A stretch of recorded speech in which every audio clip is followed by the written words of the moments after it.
नमस्ते, good evening दोस्तों। राज्य व्यवस्था की पिछली क्लास में हमने प्रस्तावना के बारे में बातचीत कर ली थी। आज हम बात करेंगे भाग 1 यानी कि जहाँ से अनुच्छेद शुरू होते हैं उसके बारे में हम लोग आज बात करेंगे। तो चलिए स्टार्ट करते हैं। राज्य व्यवस्था, ये जो राज्य व्यवस्था है लक्ष्मीकांत की, उसका अगला चैप्टर है संघ एवं इसके राज्य क्षेत्र। तो इसमें हम भाग 1 भारत राज्यों का संघ और उसके बाद इसमें अनुच्छेद 1 से 4 तक दिया हुआ है, तो इसके बारे में बातचीत कर लेते हैं। इसके पहले हम थोड़ा रिवाइज कर लेते हैं। पिछली क्लास में हमने ये चीज़ बताया था कि 552 देशी रियासतें थी, 552 देशी रियासतें थी, जिसमें से 549 भारत में आ गई थी और इसमें से 13 लेके मतलब ये 552 भारत के पक्ष में मिली थी, जिसमें से 549 भारत के समक्ष आ गई थी, भारत को मतलब भारत में अपना विलय कर लिया था, और 13 पाकिस्तान को मिली थी। ये स्वतंत्रता अधिनियम 1947 के तहत हुआ था। इसमें फिर 3 बची थी जो कि मिलना नहीं चाहती थी भारत में। जब स्वतंत्रता अधिनियम 1947 आया तो उसमें ये कहा गया था, जब भारत और पाकिस्तान का दोनों का अलग अलग एक संप्रभु राज्य के तहत उनका मतलब संप्रभु राज्य की तरह उनका गठन किया गया, तब उनसे देशी रियासतों से ये कहा गया था या तो आप पाकिस्तान में मिल सकते हैं या तो आप भारत में मिल सकते हैं, नहीं तो आप स्वतंत्र रह सकते हैं। तो इसके अंतर्गत 3 आती थी, वो कौन कौन सी हैं बात कर लेते हैं।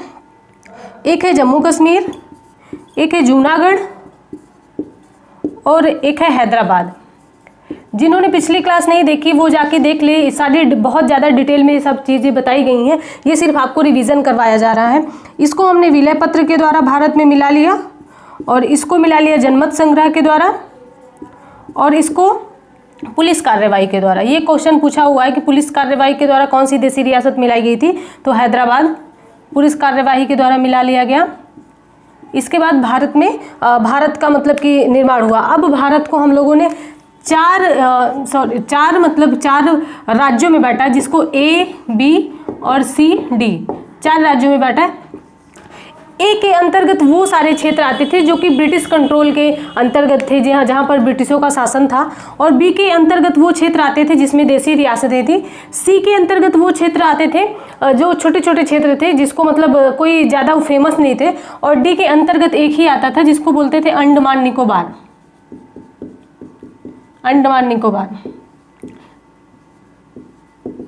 तो जब भारत का निर्माण हुआ, भारत एक संप्रभु राष्ट्र बना, तो 4 राज्यों में उसको विभाजित किया गया। अब हम इसको यहीं पे इसका मतलब रिवीजन हो गया है। अब इससे आगे शुरू करते हैं अनुच्छेद 1 से। इसको साफ कर लेते हैं जल्दी से।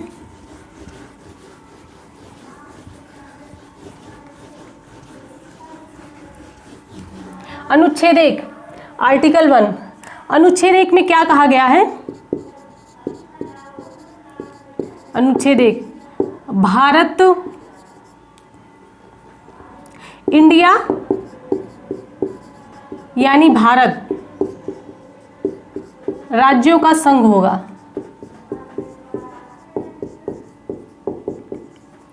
यानी यूनियन। इसमें ये बात कही गई है, यहाँ पे आप सोच रहे होंगे इंडिया भी है भारत भी है, तो जब संविधान का निर्माण हुआ, जब एक संप्रभु राष्ट्र बना भारत, तो ये कहा गया कि कौन सा मतलब इसका नाम क्या रखा जाए, क्योंकि इसको इंडिया भी कहा जाता था। जो नए लोग आए थे वो इंडिया कहते थे, और जो इसको पहले से लोग जानते थे तो ये भारत के नाम से विख्यात था। उसके बाद जो मॉडर्न लोग थे उन्होंने कहा इसका नाम इंडिया रख दिया जाए, और फिर जो लोग इसके भावनात्मक रूप से जुड़े थे,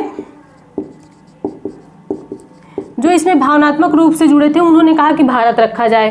तो यहाँ पे जो संविधान सभा के लोग थे उन्होंने सोचा कि हम दोनों नाम रख देते हैं, क्योंकि इंडिया कहेंगे तो लोग कंफ्यूज हो जाएंगे, क्योंकि कुछ लोग का मानना कि इंडिया है और कुछ लोग इसको मानते हैं भारत है। तो हम लोग क्या देखते थे कि जो मॉडर्न इलाका था यानी कि जो अर्बन एरिया था उसको हम लोग इंडिया के तौर पर देखते थे, और जो ग्रामीण क्षेत्र था यानी कि रूरल एरिया था उसको हम लोग भारत कहते थे। तो ऐसा नहीं है, भारत यानी कि इंडिया, भारत और इंडिया वही है दोनों। तो यहाँ इसलिए इसको मतलब संविधान में जब आर्टिकल 1 अनुच्छेद 1 में इंडिया यानी कि भारत दोनों शब्द जोड़ दिया गया, ताकि कन्फ्यूजन किसी को ना रहे, भारत भी यही है और इंडिया भी यही है। तो इसलिए हम उसको हिंदी में भारत बोलते हैं, और लिखना होता है तो इंडिया लिखते हैं, ऐसे इंडिया लिखते हैं। तो ये हमारा आर्टिकल 1 है। अब यानी कि यूनियन है, देखिए यूनियन यानी कि संघ है, भारत राज्यों का संघ है। इसमें 1 से 4 तक आर्टिकल है। संघ यानी कि यूनियन, पिछली वीडियो में मैंने बता दिया कि यूनियन, फेडरेशन, कन्फेडरेशन में क्या अंतर है। चलिए एक बार और देख लीजिए। यूनियन वो होते हैं, संघ यानी कि यूनियन, अगर यूनियन है तो कोई भी आपके जो राष्ट्र है, जो देश है, उससे जो क्षेत्र है उसके, मान लीजिए कि भारत हमारा देश है, तो इसके जितने भी राज्य हैं वो कभी भी अपने आप को स्वतंत्र नहीं घोषित कर सकते, भारत के अलावा स्वतंत्र नहीं घोषित हो सकते। मान लीजिए कि ये एक देश है, ठीक है, ये देश है, तो इसमें जो राज्य हैं ये अपने आप को कोई स्वतंत्र कंट्री नहीं घोषित कर सकते कि हम भारत से अलग हो रहे हैं, हम एक स्वतंत्र देश बनाते हैं, तो ऐसा नहीं कर सकते, क्योंकि ये संघ कभी भी इससे अलग हो ही नहीं सकते। हाँ, इनके अंदर डिवाइड किया जा सकता है, एक को तोड़ के 2 में बनाया जा सकता है, इसके नाम में परिवर्तन, इसके क्षेत्र में परिवर्तन, ये सारी चीज़ें की जा सकती हैं, लेकिन इसको हम भारत से जो राज्य है वो अलग नहीं हो सकते हैं। बात यहाँ पे ये कही गई है। तो इंडिया यानी कि भारत राज्यों का संघ है। इसके अंतर्गत 2 क्षेत्र आते हैं, एक आता है आपका भारत का क्षेत्र और एक आता है भारत का राज्य।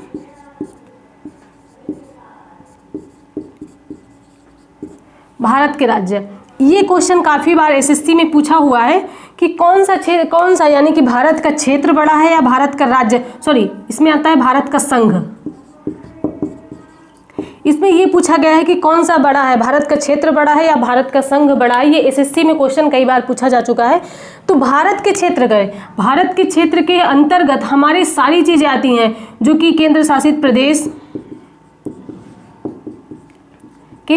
प्रदेश हैं, वो सारे आते हैं भारत के क्षेत्र के अंतर्गत। राज्य भी आते हैं, और जो भारत का समुद्री क्षेत्र है वो भी इसी के अंतर्गत आता है।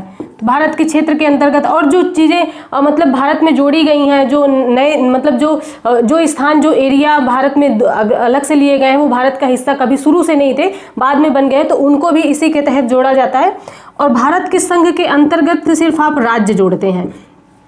तो अब आप जान ही गए होंगे कि कौन सा बड़ा है। तो ये आपका भारत के संघ से बड़ा भारत का क्षेत्र है। तो ये आपको कंफ्यूजन क्लियर हो गया होगा।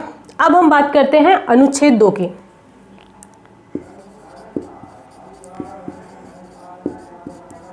अनुच्छेद 2, इसमें कहा गया है कि अगर भारत के अंदर, जैसे कि मैंने बताया कि ये है आपका भारत, ठीक है। अब इसके अंदर कई सारे राज्य हैं, इसके अंतर्गत कई सारे राज्य हैं। तो इसके अंतर्गत जो भी इसके में ये कहा गया है कि जैसे कि ये बाहर का क्षेत्र है, ठीक है, ये बाहर के क्षेत्र है, भारत के बाहर के क्षेत्र है। तो भारत इनको किसी भी तरीके से वो अपने आप में मिला सकता है, कि जैसे कि कहा जाए कि कोई ये लोग विलय होना चाहते हो कि हमको भारत में आना है, इस तरीके से मिला सकता है, या तो फिर इनको गिफ्ट किया गया हो किसी के द्वारा, जिसका यहाँ शासन था उसने भारत को गिफ्ट किया हो। तो ऐसे जो विदेशी क्षेत्र हैं उनको भारत में मिलाया जा सकता है, यहाँ पे ये बात कही गई है। तो अनुच्छेद 2 के अंतर्गत ये कहा गया है कि जो चीज़ विदेशी है, जो क्षेत्र भारत से बाहर है, वो अगर चाहें तो भारत में उनका विलय हो सकता है और भारत उन क्षेत्रों को मिला सकता है, वो या किसी के द्वारा उसको गिफ्ट दिया जा सकता है ऐसे क्षेत्रों का। तो ये चीज़ आपके अनुच्छेद 2 में कही गई है। आपको ये चीज़ समझ में आई होगी। उसके बाद आप बात करें अनुच्छेद 3 की। अनुच्छेद 3, इसमें क्या कहा गया है, इसमें देखिए क्या कहा गया है। इसमें ये कहा गया है कि अगर ये भारत है और इसके अंदर ये मान लीजिए कई सारे राज्य हैं, ठीक है, तो इसके अंतर्गत जो कई सारे राज्य हैं, इनको भारत एक को तोड़ के 2 बना सकती है, या फिर इन दोनों को मर्ज करके एक ही बना सकती है, या फिर इन दोनों को मर्ज करके एक ही बना सकती है, इसको 2 तोड़ के इसको 4 टुकड़ों में तोड़ सकती है। तो जैसा संसद चाहेगी वैसा कर सकती है, भारत के राज्यों को तोड़ सकती है। इसका एग्जाम्पल आप समझिए, एग्जाम्पल क्या है, कि ये सही बात है, हकीकत है।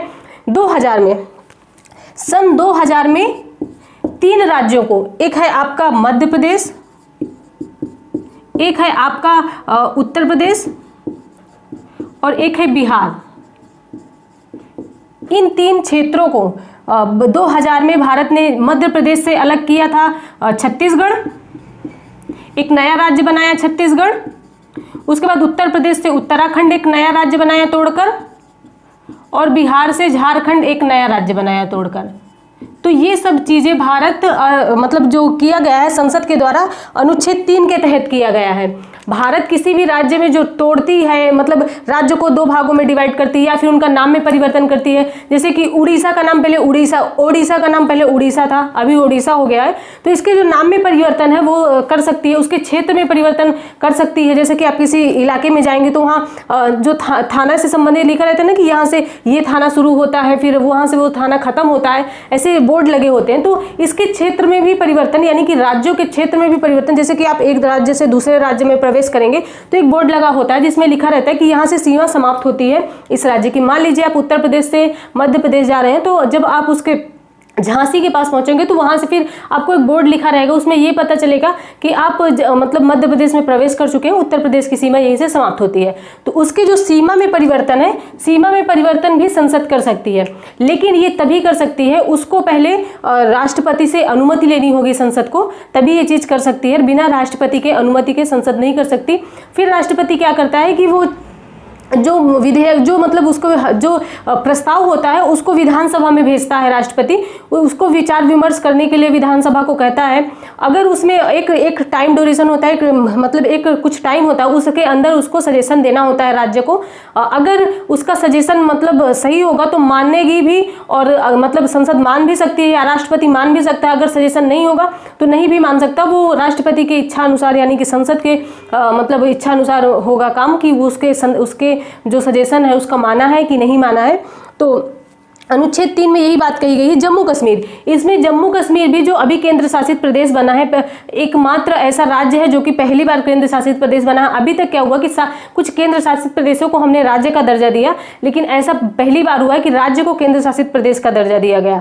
तो यहाँ पे अनुच्छेद 3 में जो जम्मू कश्मीर है वो भी अनुच्छेद 3 के तहत हुआ है, और जो ये तीनों अलग अलग राज्य का निर्माण हुआ है ये भी अनुच्छेद 3 के तहत हुआ है। तो आई होप आपको अनुच्छेद 3 समझ में आया होगा। अब बात करते हैं अनुच्छेद 4 की।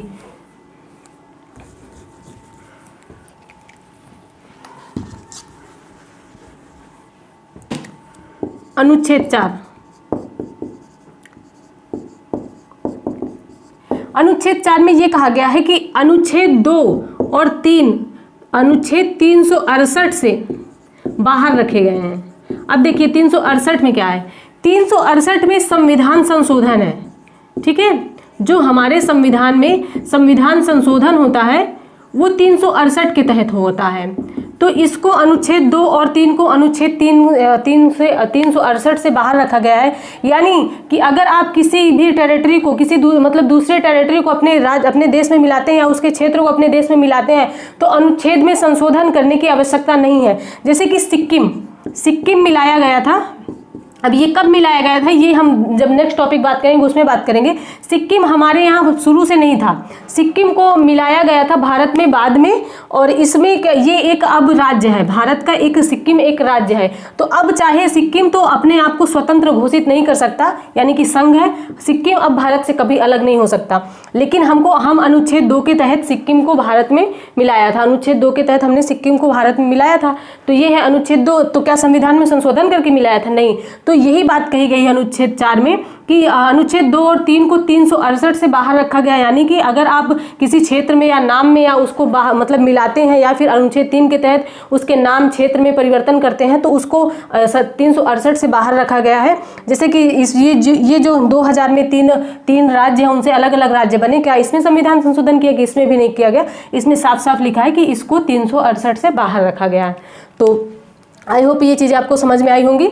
अब हम बात करते हैं, अनुच्छेद 4 तक हमने बात कर ली। अब इसके बाद हम ये बात करते हैं कि जब हमारे यहाँ ये चीज़ हमने बात कर ली कि हमारे यहाँ जब भारत का जब गठन हुआ था, जब भारत एक संप्रभु राज्य बना था, तो 4 क्षेत्र थे, 4 राज्य थे, A, B और C, D।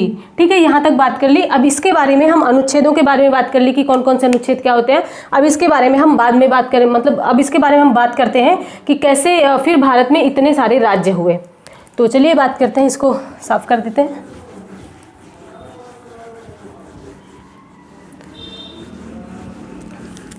आप टाइम टाइम पे चीज़ें रिवाइज करते जाइएगा, नहीं तो भूल जाएगा फिर। अगर जितना टाइम आप अभी लेंगे पढ़ने में, मान लीजिए कि आपको आधा घंटा लगा पढ़ने में या फिर 1 घंटा लगा, अगर आपने उसको रिवाइज नहीं किया और उसको कुछ दिन बाद छोड़ दिया, मान लीजिए कि 20 दिन या 25 दिन या 1 महीने बाद पढ़ा, तो उतना टाइम फिर लगेगा जितना आज लगा है। इसलिए आप टाइम टाइम पर रिवाइज करते रहें, हर तीसरे 7वें दिन ऐसे करके रिवाइज करते रहें, तो चीज़ें आपको भूलेंगी नहीं और आपके माइंड में बसी रहेंगी। सबसे अच्छी बात पता है क्या है, आप पढ़िए और मतलब चीज़ों को अपने आप सोचिए, रिकॉल कीजिए कि आपने पढ़ा क्या था, तो ऐसी भी चीज़ें आपको भूलती नहीं हैं। उसके बाद चलिए अब बात करते हैं।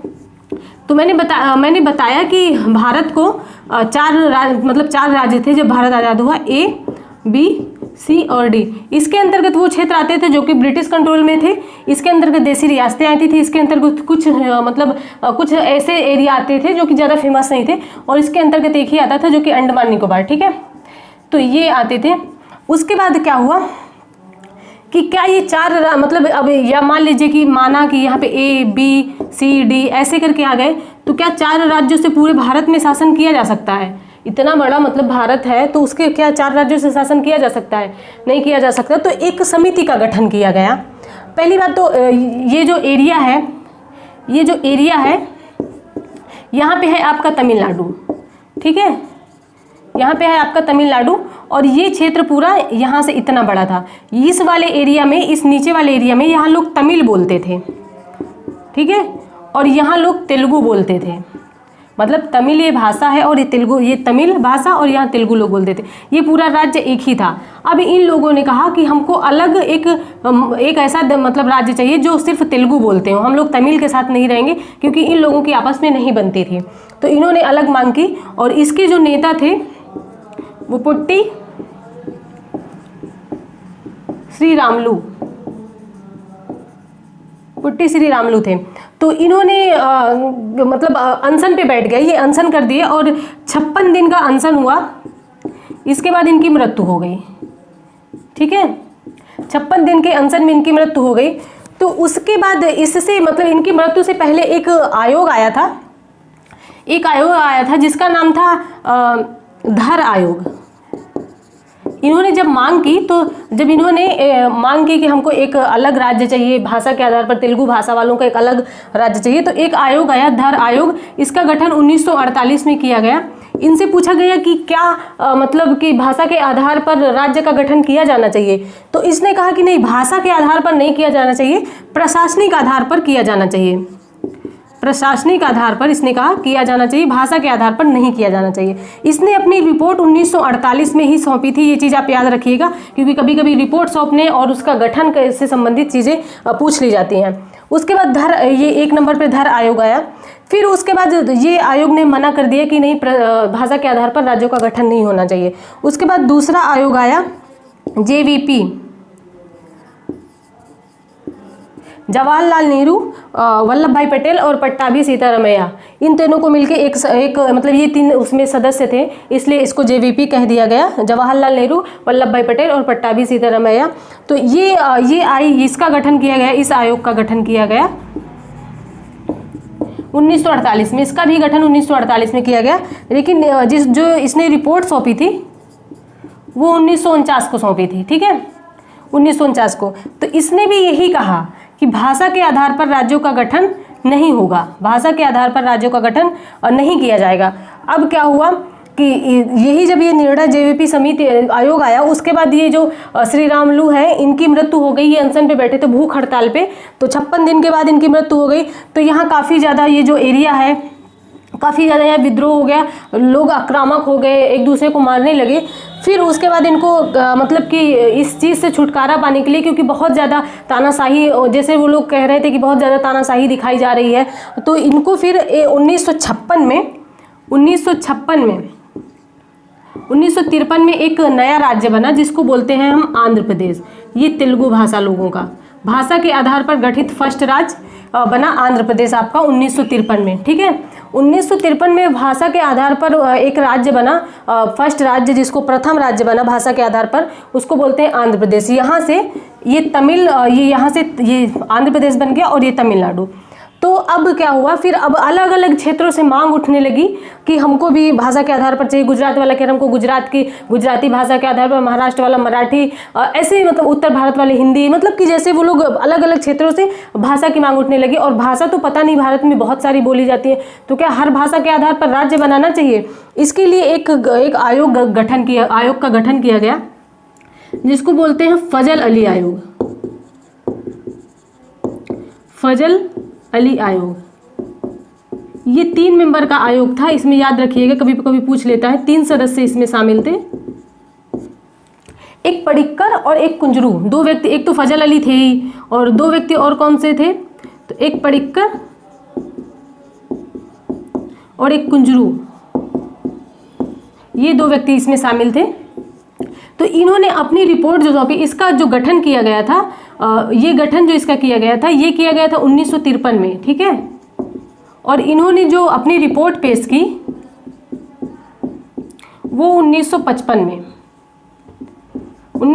में इन्होंने अपनी रिपोर्ट पेश की, जिसमें कहा गया कि भाषा के आधार पर गठन किया जा सकता है, लेकिन प्रत्येक भाषा के आधार पर आप गठन नहीं कर सकते। मतलब कि और ये भी नहीं होगा कि मतलब कि जैसे कि एक राज्य में मान लीजिए कि ये तेलुगु वाले अलग राज्य ये अपना बना लिए, ठीक है, इनको आंध्र प्रदेश दे दिया गया, आप तेलुगु बोलिए, तो ये नहीं कहा जा सकता कि यहाँ तमिल नहीं रह सकते, या फिर मराठी नहीं रह सकते, या फिर और कोई नहीं रह सकते। ऐसा नहीं होना चाहिए।